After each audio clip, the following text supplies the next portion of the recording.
Hey, I just wanted to get your thoughts on this. What's your opinion?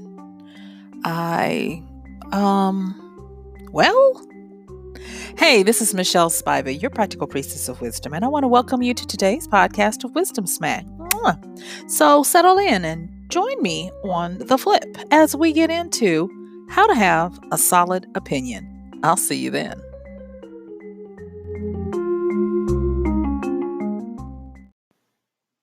All right, let me ask you something. What do you think about it? And it being anything that you care about or anything that somebody might ask you in a conversation.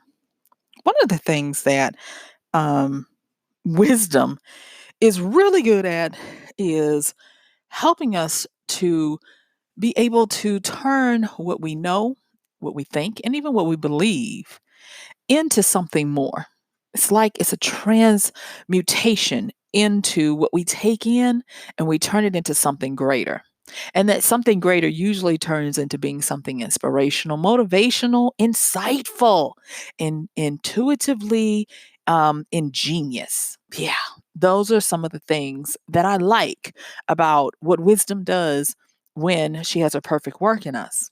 But one of the areas that I have noticed that is a plug or a natural inhibitor of wisdom is people not being willing to have strong thoughts that can sustain scrutiny and investigation. When I see or hear someone who just flippantly says, when you ask them, "What do you think about it?" I don't know, or "Yeah, sounds good," or whatever you say. That is kind of like nails on a chalkboard for me because either the person is unwilling to share their thoughts, which is not bad. I mean, they have the right to do that, but I mean, is it really furthering relationship, interaction, and dialogue, or they are afraid to be wrong, or they're just downright shallow people, shallow thinkers, who I like to call background folks, or if you're in the gaming world, NPCs, non player characters. They're just there to fulfill a role of just being. And that's not cool. And the reason why it's not cool is because with the more cocooning we have, where people are just not in close proximity to each other as much as they used to. Let's face it. You go to work, you interact with your coworkers.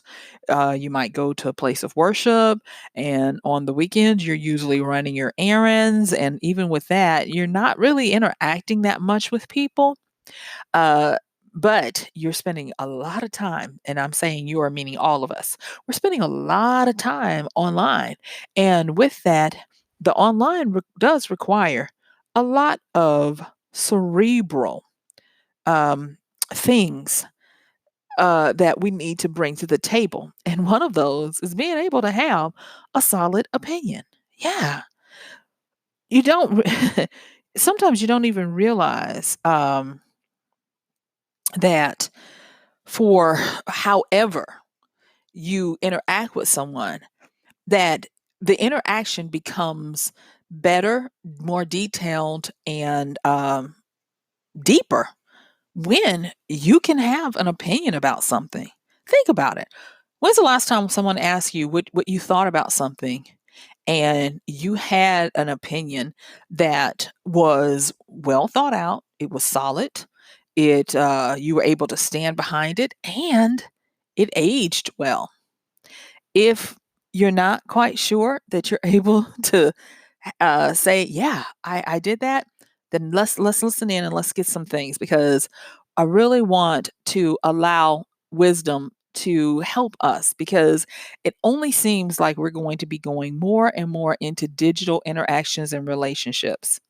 I talked about this recently on another podcast, but in even relationships, when people are trying to date now, no longer are people just wanting to see a whole bunch of, pics and emojis. No, now they're wanting voice notes. They're wanting to hear the person's voice, but also they're wanting to get quick opinions or hot takes, as we're going to talk about a little bit today, in what this person is thinking. So let's start with just doing kind of like a little quick evaluation. If I were to ask you, what do you think about it? And you are a little queasy when it comes to giving an answer about what you believe, or you're like, whatever, or, or any of the above that I've talked about up to this point. I want to help you with understanding that first natural, then spiritual. And what I mean by that is whenever anyone has any kind of interaction with another person that they are, you know, having any kind of engagement with, whether it just be a passerby, there is going to be an emotional element to it. I don't care your gender, I don't care your belief system, you're going to have an emotional response to it because that's the stimuli that you're responding to. And it's very quick to the point where it can be a micro gesture of emotion that can pass between the two. And because of that, we need to be aware of it and we need to be better able to deal with it. So, when people ask you, what do you think about something? Don't believe that it's going to actually hit your logic centers first. No, it's going to rumble around inside of you. And there's going to be some feeling, there's going to be some emotion, and there's probably going to be some belief, especially if it's not something that's just a yes no statement or something like that. Okay. So what do we do? What do we do with the emotional response? So the first thing is you don't necessarily have to identify it where you say, oh, I'm feeling this, but you do want to recognize it and respect it. And when I say recognize and respect it, what I mean is don't immediately have react out of the emotion. And there's a tip off where you can usually tell someone is definitely reacting out of emotion because there is no pause, there is no recognition, recollection, or anything of the emotional components at work. So much so that a lot of times they are not even allowing the other person to finish what they want to ask or say before they've got their answer. And it doesn't matter how eloquent it sounds, it doesn't matter how witty or how forceful or committed or confident the response, it is still being delivered in doused completely almost in emotion. So don't do that. Don't don't be that person. And the reason why I say that is also because what you are showing or demonstrating is that you are susceptible to coercion of a better argument if it comes along. Have you ever had a time where it maybe happened to you or somebody else and you have this discourse with someone and at the end of it, either your beliefs or the person that opinions or the person that you are observing that this is happening to, that other person walks them. Their opinion and their logic is so sound that they move the other person completely over to their side. And I will say this, I was trained while I was in seminary how to do what we would call an apology. And an apology is a form of logic based on beliefs and how to dismantle someone's counter belief to give them a reason to accept the belief that you are portraying. And so they call it apologetics. It is the study of being able to have it's not just a defense, but it's the nuance of it is to have a way to sway or impress or influence someone to consider the belief system that you are presenting. So I'm telling you what I know, not what I heard. Okay. And when people act out of emotion, that means that someone well versed in doing apologies or debates or something has got them. You do not want to reveal to anyone that you have a mind ready for the taking. And you do that when you operate in this emotional response. So I'm going to tell you, first and foremost, from this moment on, I don't care where you think you are in it, practice your thoughts, practice your thinking, practice what you think, feel, because it's really not that much thinking as it is feeling about something. And you don't have to go for the big stuff. You don't have to go for the provocative things that cause families to fall out at Thanksgiving over the Thanksgiving meal. No, start with little things. Start with conundrums. Start with things like, what color is this shoe? What color do you see? Something simple like that. And once you start to do that kind of stuff, you're going to see in a good evaluative way where you stand on something. And that leads me to this next thing about how to get ready, how to identify where you are on it. I want to really kind of talk real quick about vapid or surface thinking.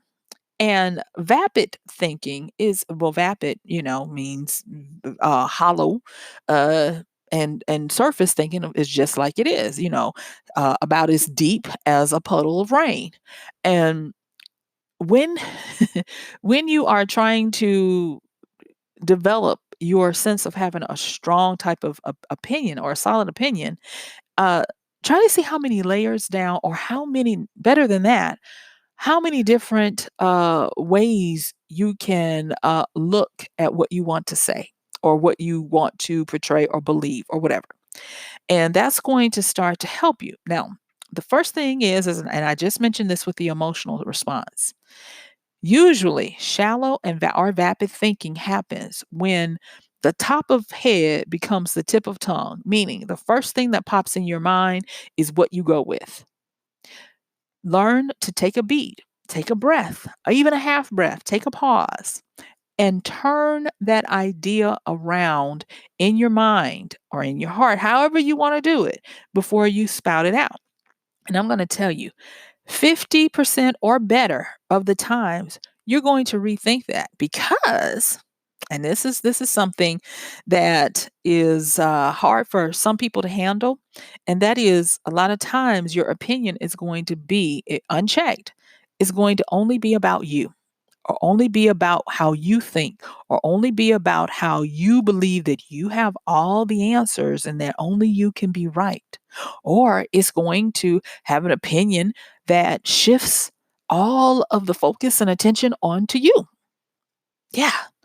And that is not cool. And again, it telegraphs to those in the know that you have a mind susceptible to a better counting argument, and you have a mind for the taking. So practice not being so myopic, so narrowly focused on you, yours, and your opinion, because having a solid opinion does take into consideration different sides, even if you're trying to argue for something specific. A well thought out opinion does include things that we're going to cover in a minute, of critical thinking and all of that other stuff. All right. And so let's actually start talking about how to become the person who is able to give a well thought out or a solid opinion without taking forever. Okay. And that is, let's start working on having mental dexterity and agility. You see, shallow thoughts denote atrophy of the mental processing, meaning that you become inflexible. You're not able to move and be agile and take in other things. I've talked about human adaptability, and I've even talked about this concept called the adaptability quotient, which is it's not kind of, it's an intelligence range of how quickly and successfully you're able to adapt and change.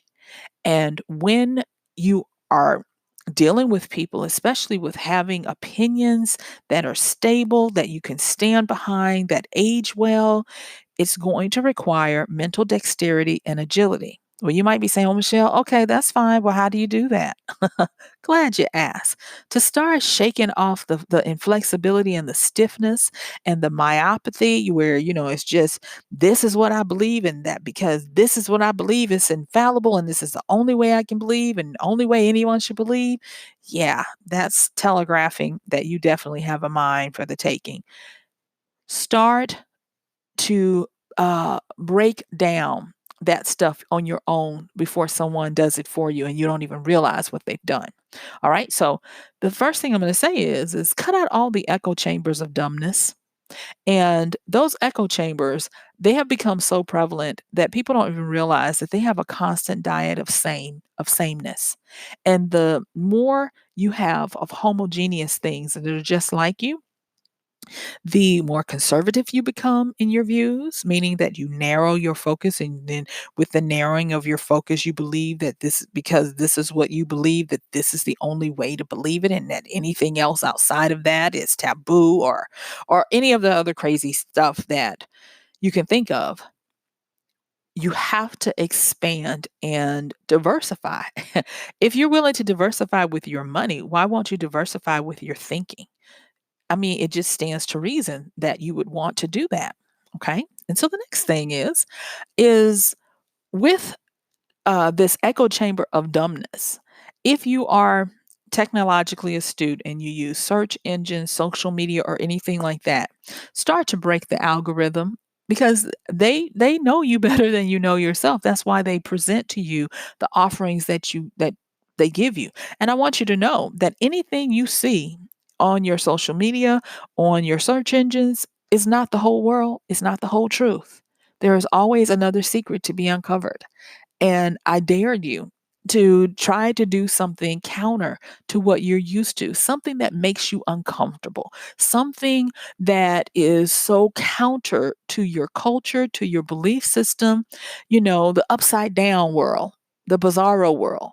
Do that. Break the echo chamber of dumbness that is served up to you daily. Dare to step outside of that.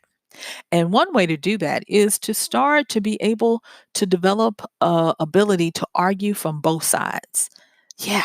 And the way to do that, I've talked about Socrates before and the Socratic method, where you ask questions that they're not leading questions, they're just questions to dismantle a statement or a belief. And then after the dismantling, you examine it. And then after you examine it, only the things that are left are what are reassembled into a new, tightly focused, concentrated understanding.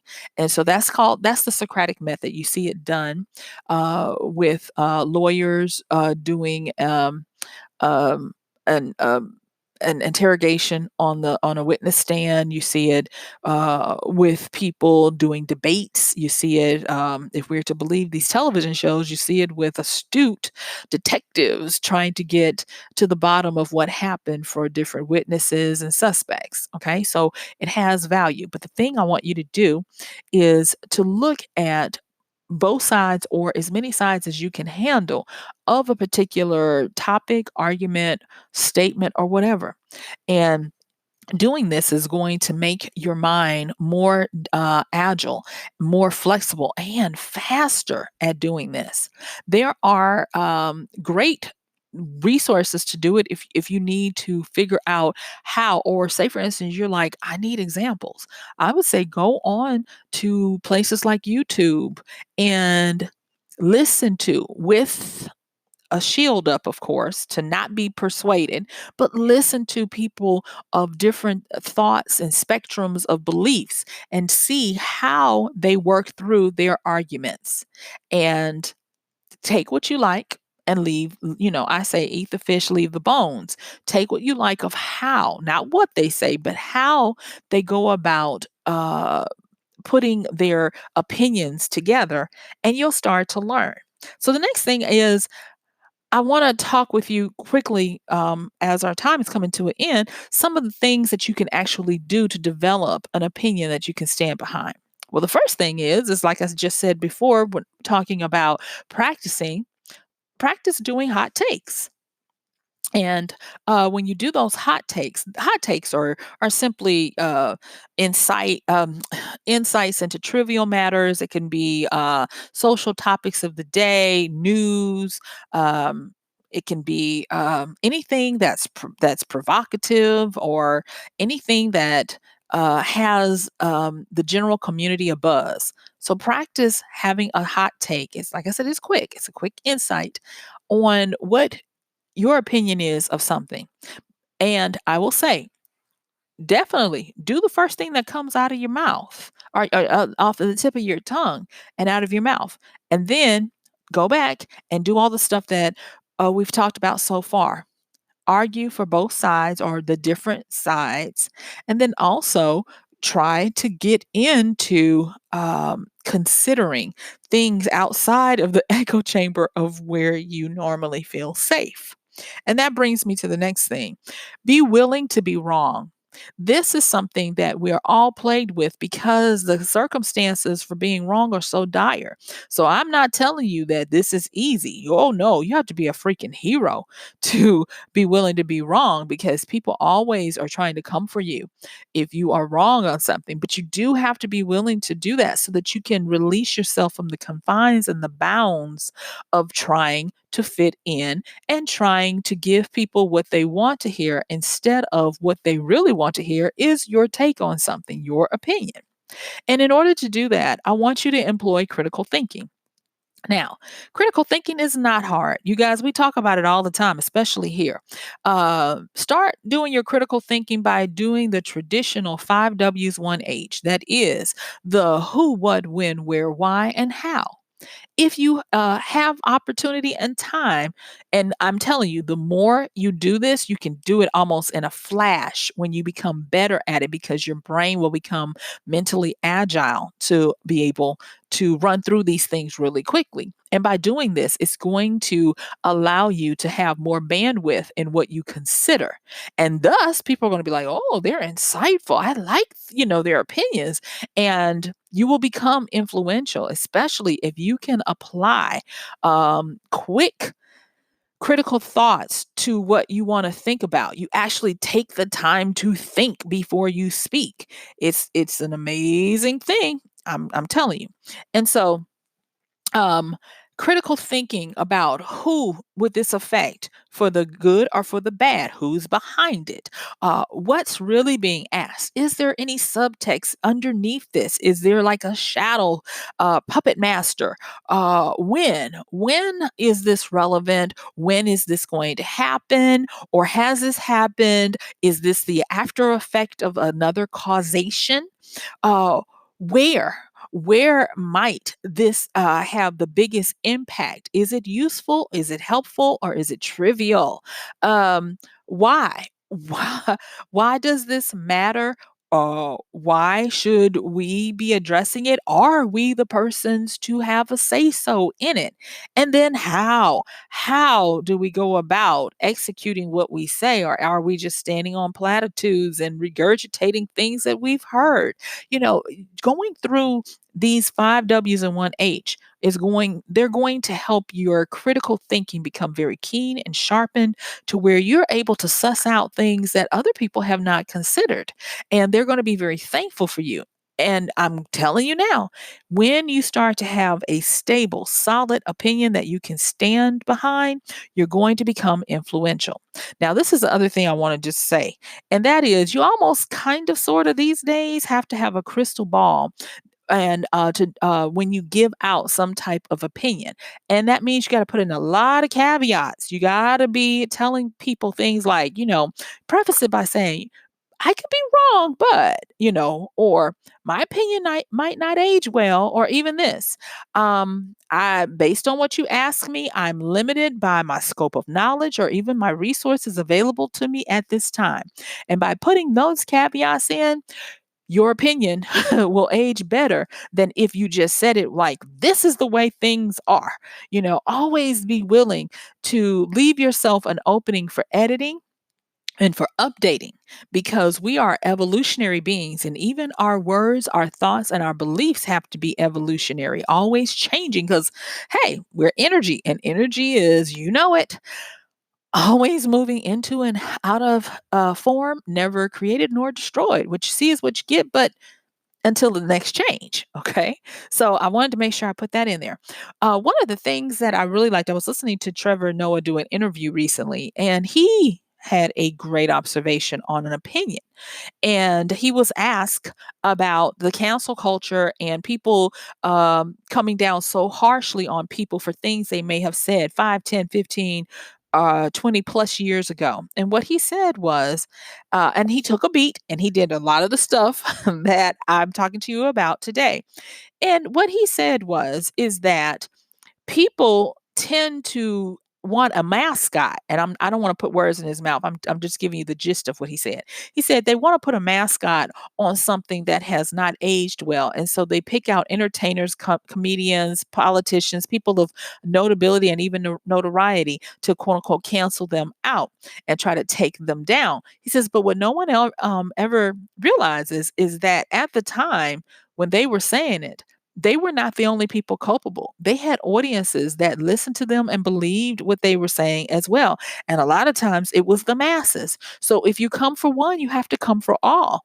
And I was like, that is so good. He talked about being able to understand the zeitgeist of those times. Now, just even going back to that, he went through critical thinking of who, what, when, where, how, and why. And he did it so quickly that this is what he came up with, to the point where usually the opinionated part of the interview, the interview team was flummoxed.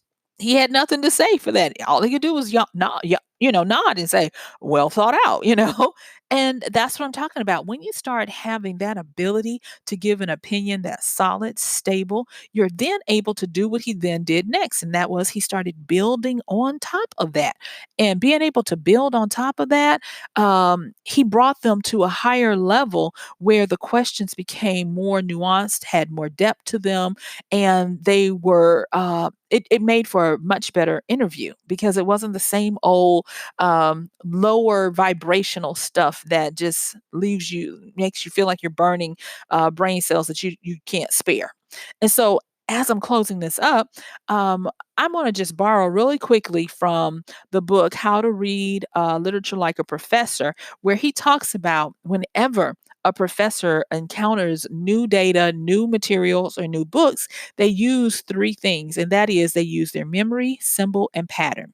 And this is how they separate what is going on with what they're encountering. And this is a trick that you can definitely use. So, memory of what you've taken in that corresponds or correlates to what you're looking at. And then symbol. Are there any kind of metaphors, analogies, anecdotes, or significance of what's being presented to you from your world? And then patterns. Are there any kind of archetypes, routines, or habits that are running in the background? Subtext. Anything that you can grasp onto based on the subject matter at hand and how you can incorporate that. And that means that if you're able to do that, you must have a large database, which means you got to break out the echo chamber of dumbness to explore and expand and diversify your portfolio of knowledge and wisdom and experience. And then you also have to be mentally agile so that you can break through and have the strength to respect your emotional response, but then start to move toward being able to argue from both sides, have critical thinking, have a willingness to be wrong, and even putting in the caveats of, I might be wrong, or those types of things that are going to help your opinion age well as bring new insights, innovations, and ways of looking at things. And so, as I bring this to a close, what I want you to do is I want you to start practicing because your opinion matters and it's only going to matter more as we continue in the vein that we're going technologically, where I foresee it coming to a time where, based on how you're able to answer off the cuff, is going to mean your livelihood. Those who are the most dexterous in their ability to think on the fly and adapt quickly are going to run the world. And so, why don't you start now while you can practice in the dark and make your mistakes where not a lot of people are going to be coming for you? So, that is what I wanted to say about how to have a solid opinion. And so, guess what? Yes, you guys, my time is up. I thank you for yours. This has been Michelle Spiva, your practical priestess of wisdom, with another podcast of Wisdom Smack. Mwah.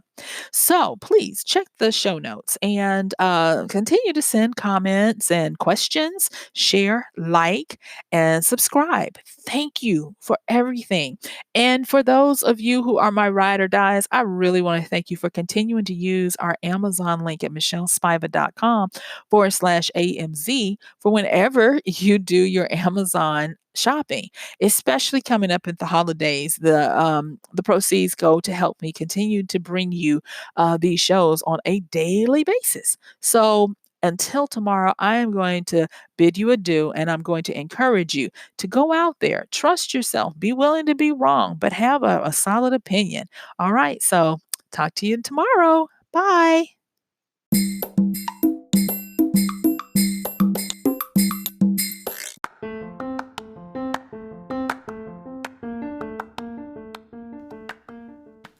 And that's going to do it for today's podcast of Wisdom Smack with Michelle Spiva. If you like this podcast, please help us get the word out. Like, comment, subscribe, and even share. And if you really like it, please help us continue to get the word out by considering using this show's link for Amazon. So when you want to go to Amazon and you do all of your general shopping, please use MichelleSpiva.com/AMZ. It's simple as that. It doesn't cost you anything extra, and this show might receive a little bit of commission that will go towards helping to further get these episodes out to you and to others. So thank you so much for listening. This has been Michelle Spiva with Wisdom Smack. Bye.